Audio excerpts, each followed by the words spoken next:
What time is it? Exactly. Come on, tell me. Is it exactly 9:30? It was exactly 9:30 when I hit the music bed for KCIM Sports Rewind. That's like twice in the last, month or something? Twice in the last 20 years. Pretty sure. I mean, I don't think we've ever actually kept track of that stat here on Rewind, but it hasn't been very often. It has not. No, but I there was one other time here recently, because I can remember it, that you kind of were excited that you started it right on time. Well, because we were joking. It's an expanded version. You get an extra 15 seconds of Rewind here today. But it must be a special occasion today. Why is that? It's your birthday today. Oh, yeah, it's just another day. Oh, come on. we played your favorite Barry Manilow song from the Jeff Blankman collection, as I like to call it. I appreciate that. It's full of great stuff like the Carpenters and the Bee Gees and Barry Manilow and all that good stuff. Oh yeah, can't get enough of it. I did also brag up your dancing prowess. The Blankman, yes. You've got your own dance. Yes, I can cut a rug. I've got the skills. So he will show you if you ask him nicely when next time he's out. Show me the Blankman. I'm sure that will come back to haunt you. Yes, it may come back to haunt you too. Yeah, probably.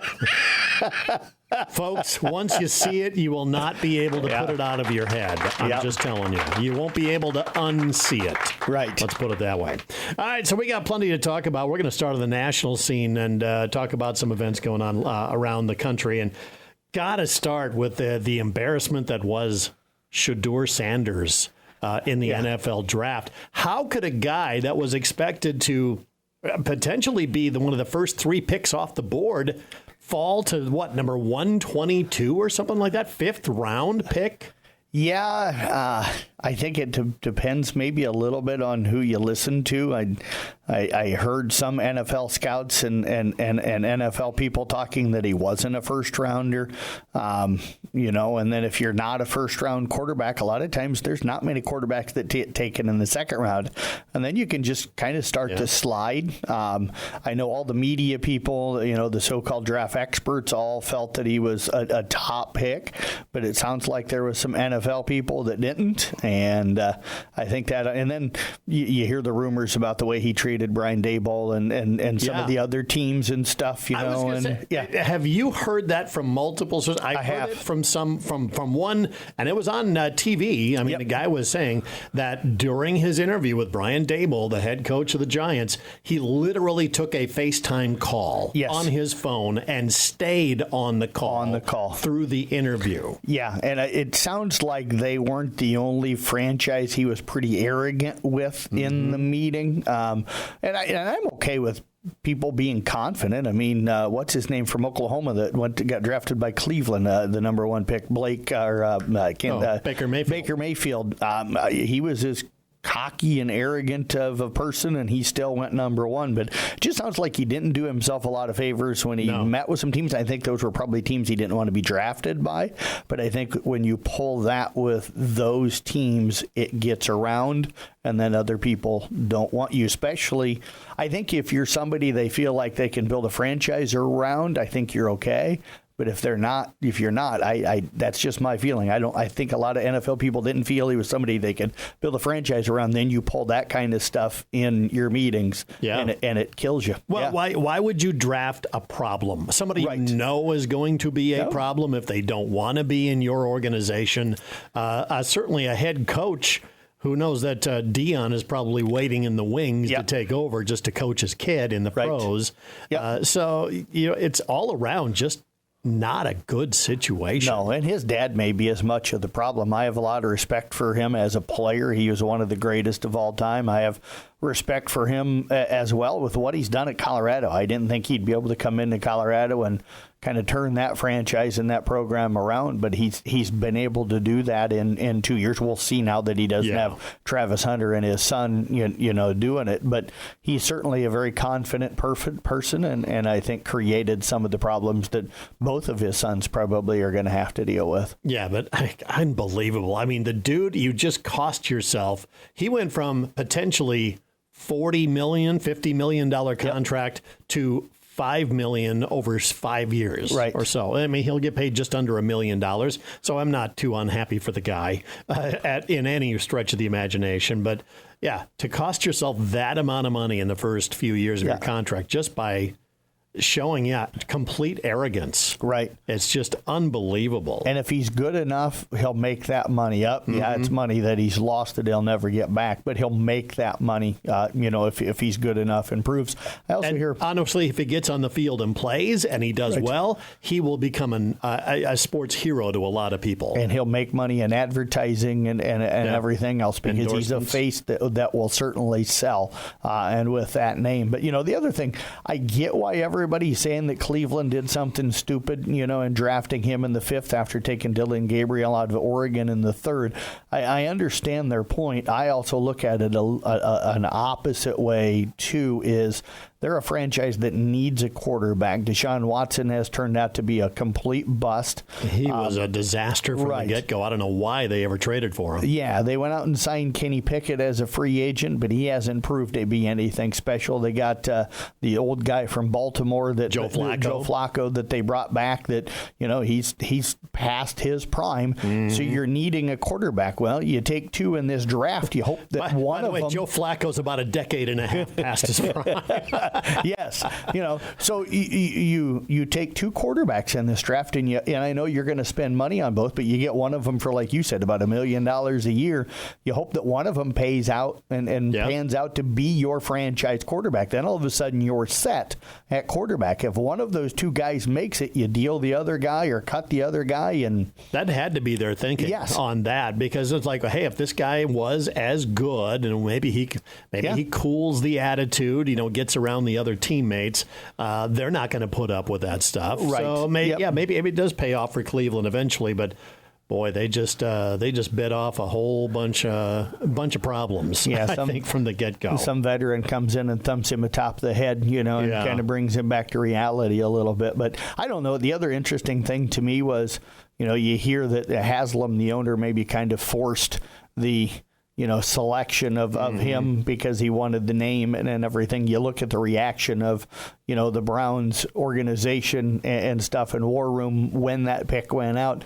Nobody seemed overly excited. Whether or not that was actually at the right timing or not, that you see out there, who knows? But it's honestly a franchise that, they're not going to harm. No. They're not going to harm their image. They already have Deshaun Watson for crying out loud. Right. So they're not going to damage that brand at all. And the bad thing was probably they were at their best when they had Baker Mayfield, and they didn't like him well enough, and they got rid of him, and now he's successful at Tampa Bay. Yeah, he's got a system that he can work with and work within. Iowa State having 3 players drafted before Iowa got one drafted. That shocked me a lot. Yes. I thought Caleb Johnson would go much higher than he did. I did too. I think he's going to have a really good career in the NFL. I think he's a strong running back. I could see him being the next Jerome Bettis. Honestly. Yes. Yeah, that's a good comparison. I think he's going to have a really good career. Yeah, it was kind of surprising seeing that they didn't get anybody off the board for as long as what they did. I know Iowa State put something out. I can't remember what social media platform it was, but they put something out that they had more players drafted in like the first 70 picks than what the old Big Ten West had combined or something of that point. And every time another Iowa State player got selected, they kind of rubbed that into all of the Big Ten West fans. So, that was a long time in coming from them. So maybe they're blowing off a little steam there. But speaking of the Iowa Hawkeyes tonight, the Iowa iClub meeting banquet is tonight. And the biggest name out there, man, I tell you what, the one that's overlooked, Beth Getz. Yes. How good of a job has she done at Iowa? Very good. And in getting Ben McCollum and all this stuff. So I would be most interested to hear from her. And, of course, Ben McCollum most of all. And forcing them to get a new offensive coordinator. Yeah, that's true. Yeah, that was her first big move. that was her first big move. She was put in that decision-making position, and she made it. And I think all Hawkeye fans were grateful to her for that one. But, when you can put Kirk Ferentz and Gary Dolphin second tier, Ben McCollum and Beth Getz, I think that's saying something. So Iowa, it's going to be a fun time tonight. Yeah, it'll be interesting to see, how Mason does and how much fun he has getting to be over there and kind of meet some of the coaches that maybe he's never had a chance to meet before. So that should be fun. So that is tonight. One last thing, the prank call part with Shedeur Sanders that we was didn't true. Honestly, that Atlanta Falcons coach, defensive coordinator, I'd be like, you're fired. Get out. What are you doing? How is that phone number on an iPad just sitting around his house? Yeah. The only thing that I don't condone anything that anybody did with that. The only thing that's funny is that Shedeur's the only one that's getting attention for having the prank call, but he wasn't the only one that received a there was like prank 3 or 4 call. of them. Yeah, there were 3 or 4 of them. And Cooper DeJean was prank called a year ago, and you hardly heard boo about it. But this year, Shedeur gets prank called, and all of a sudden, it's like, the media is losing their marbles over it. Yeah. I know the kid did call him and apologize, and Shedeur was very accepting of it and saying, very gracious about that point. So I think a lot of that brashness is an act. I think so as well. I hope for him. And by the way, I just got a weird text on my phone. Okay. It says, "Good morning. May your coffee be strong, your goals be within reach, and your day filled with joy and success." And I'm like, what in the world? Who said it to you? Did I join a cult? Did I hit a wrong button somewhere? What is just a text out of the blue? I don't know. Okay. All right. Well, I thought maybe it was Honnold sending you something. I know. But it didn't have any swear words in it or any obscene gestures. Yes. So I knew it couldn't have been. Have you ever gotten a text from him that didn't? A couple here and there, every once in a while. Last thing I had down the national sports team, Major League Baseball. First of all, Brandon Nimmo the other day had 9 RBI in a game. Crazy. Yeah. But the Colorado Rockies, how bad is this franchise? They have 4 wins on the year. They're on a pace right now, they say, to win 23 games this year. The record is 41 set by last year's Chicago White Sox. Yeah, when you're worse than the White Sox. Mason Nealon's Chicago White Sox. That's the way I'm always going to refer to the White Sox, as Mason Nealon's Chicago White Sox. He's the only White Sox fan I've known in my entire life. Gary Jensen, he's a White Sox fan. Yeah. But, 4 wins on the year, 23 total. Yeah. When you're worse than the White Sox, that's bad. You're a professional organization. How can you be that bad at developing any talent or holding on to any talent? You'd think every offensive player in the world would want to play in Colorado. No pitcher wants to have anything to do with it, but... Should be. You talked about the Atlanta, coach being fired. I think the GM, the president, the owner, the player development guy. I think it needs to be a total cleaning house in Colorado. And they've got a gorgeous stadium. I love Coors Field. I've been there before. It's just absolutely beautiful. Get this: they are on pace. They might reach 20 wins by mid-September. Really? 20 wins. Wow. And they've played the easiest portion of their schedule. Wow. They have, from here on out, the hardest schedule by ranking of any major league team. You got to figure that eventually they'll start to win a few more games. You got to think. But my goodness, how bad is that? So, all right, there's our take on that. Is it bad that I might be rooting for them to win 21 games? Yeah. I'm hoping they win 42, just enough to keep the White Sox down at the very bottom. So we'll have more KCIM Sports Rewind. We'll talk local sports coming up next. As the athletes at your house prepare for hard work and fun of the season, remember that St. Anthony Rehab Services provides physical therapy for any sports injury that may sideline your member of the team. Sports injuries can plague kids of all ages and keep them from playing the sport they love. Athletes will be under the direct supervision of a certified and licensed healthcare professional in the newly renovated sports performance facility. If an injury is keeping your athlete out of the game, call St. Anthony Rehabilitation Services at 794-5000 for sports injury and treatment rehab. It is KCIM Sports Rewind with the birthday boy, Jeff Blankman, here today, of course. And I was really trying to keep that private. Well, you can thank Jeff Storiahan for letting the cat out of the bag. Did he reach out to you? Yeah.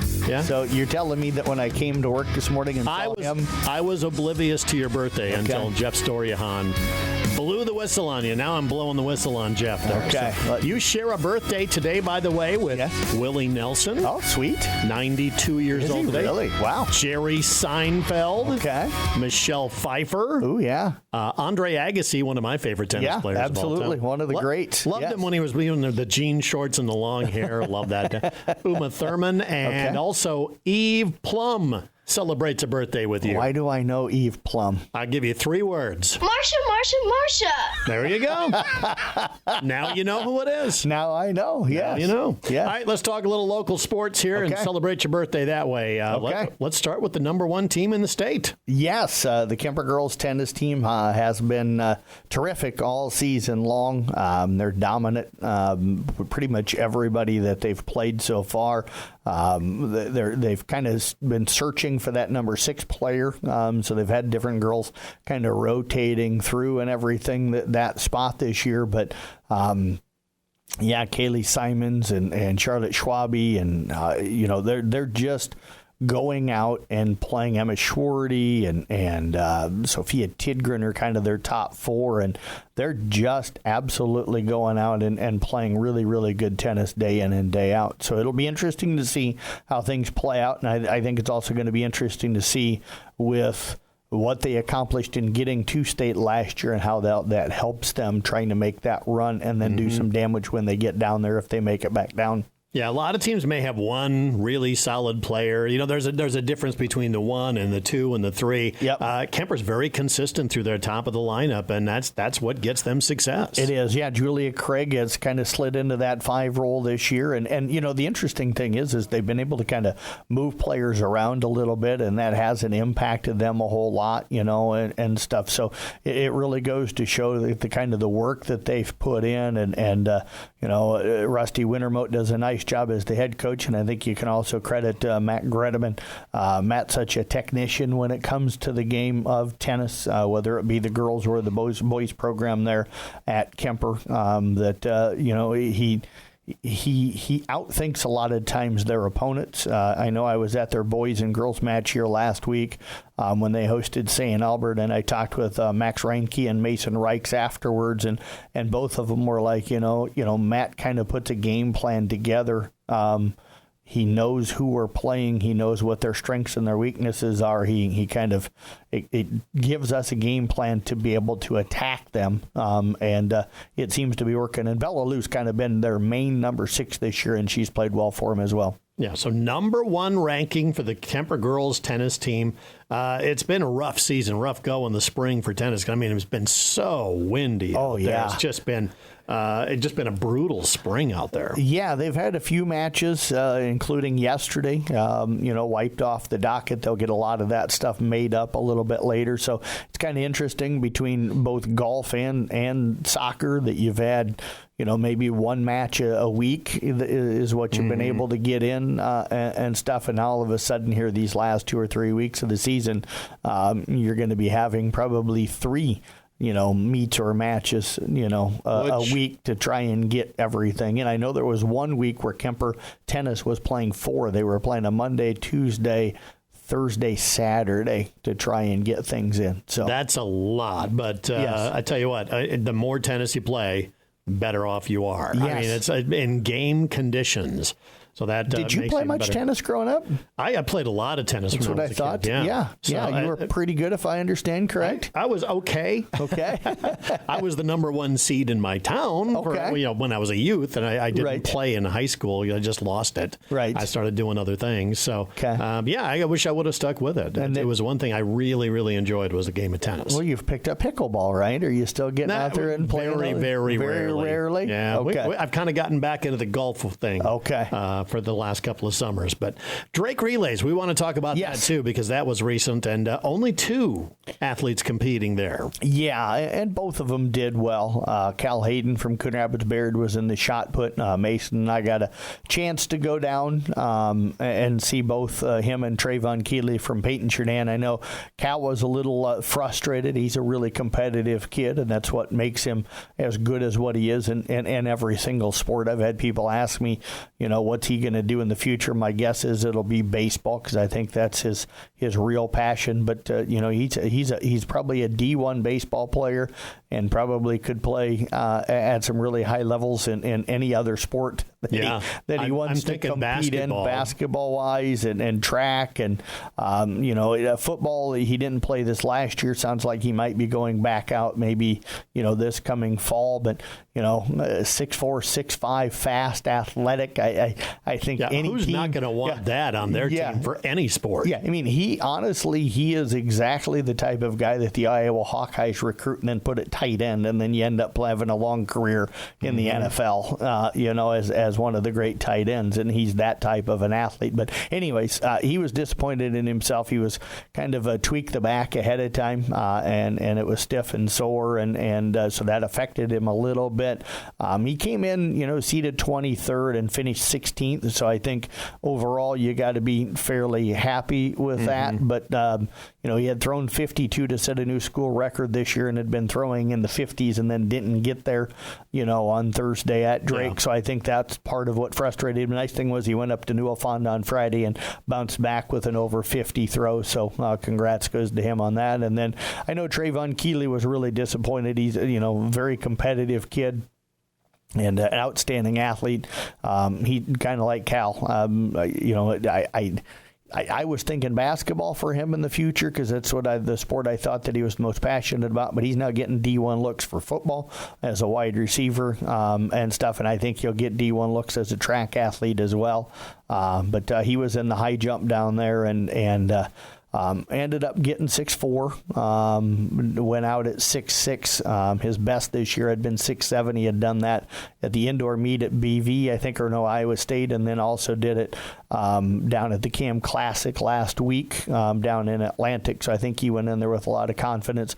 He was seeded fourth going in, ended up tied for sixth with a host of other guys that are at 6'4". But you look that most of the guys that surpassed him were guys that are in bigger classes. So I think he still probably is the favorite to win the 1A championship, or at least contend for that 1A title coming up here in about 3 weeks. So how does the Drake relays finishing up there, does that translate at all to the state tournament, state track? I think partially. I think it just gives the people that qualify the confidence and just the, hey, I've been here now. I've competed against the best at one meet. Yeah, because, the difference is, when you go to state, you're competing against just kids in your own class, where at Drake, as you know, you're competing against everybody in every class. And there's not a lot of 1A kids that always make it down there. So for both of those guys to make it down and be successful at what they're doing, I think that bodes very well for them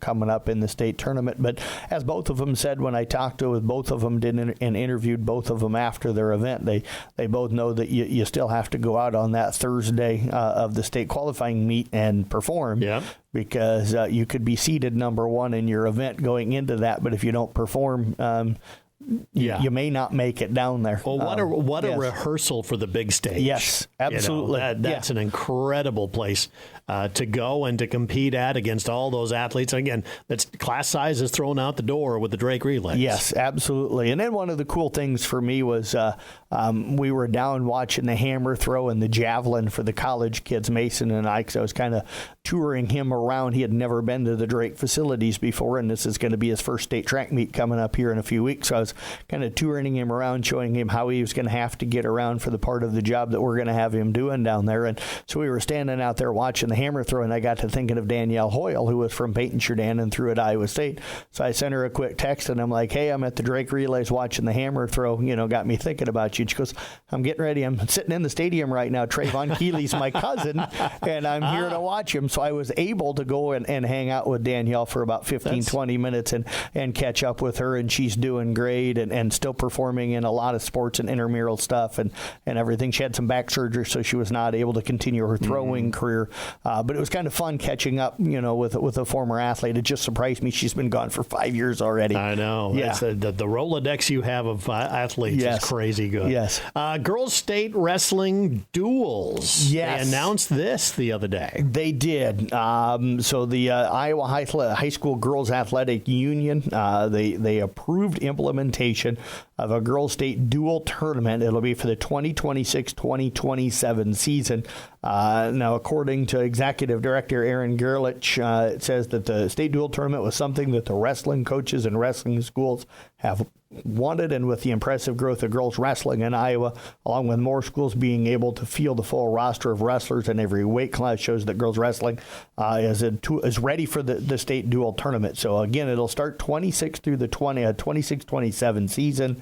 The tentative date for the state dual qualifying meets will be January 18th of 2027, with the state tournament of January the 22nd of 2027. So it's not this next fall, but the fall after that, which should, I think, benefit in a way. Girls wrestling has really blown up, as we know.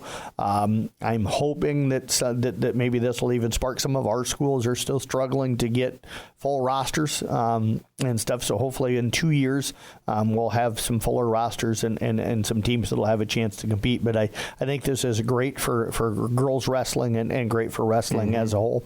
I tell you what, I looked at today's sports schedule. Yes. Good luck to you guys.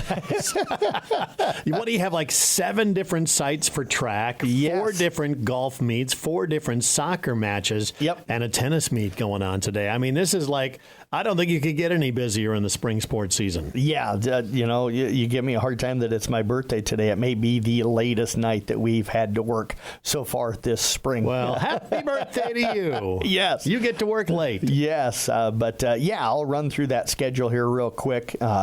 In track, the Carroll girls are going to Missouri Valley. Boys teams from Carroll, South Central, Calhoun, and East Sac are all going to be up at Manson.